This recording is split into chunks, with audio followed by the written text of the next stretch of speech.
On March 20th, 2022, in Mariupol, Ukraine, fierce street fights continue as Ukraine's army is pushed back by the slow and gradual advance of the Russian armed forces making their way into DPR.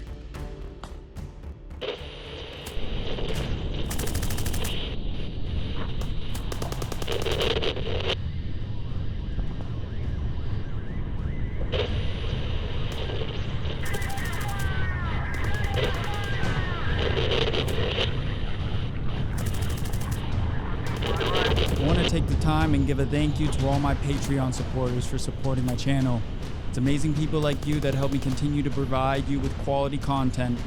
If you're not a member, please consider becoming one. You can sign up at www.patreon.com/iJaydenX.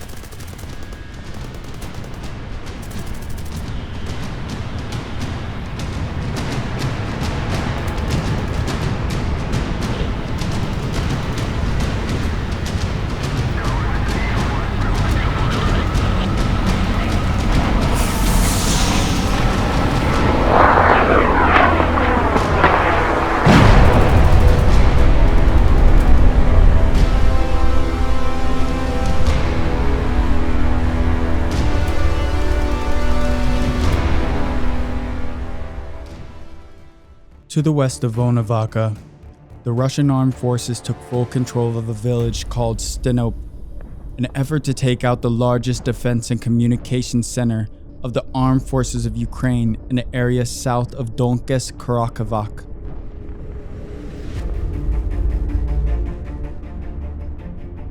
There is also heavy fighting in the Maninka and Advika as the Russian armed forces try to take control of the two cities. But Ukraine battalions have kept the RAF from making any significant advancements forward. In the area of Popasina, Shchevodonetsk, Lysychansk, the LPR armed forces continue to force back Ukrainian military fortified in key positions to try and halt further advancement. Over near Kaminka, which is south of Izum, battles between RAF and the Ukrainian forces are still taking place, but little to no communications are stemming from this area. At Slavyansk and Kromentois, Ukraine forces are fortifying their positions in preparation for imminent engagement with Russian battalions advancing on their position. Based on intel gathered from the Ukrainian armed forces, the RAF have targeted 3 more major transport routes of the Ukrainian army. If this is accomplished, then Ukraine's forces would be surrounded on all 4 sides.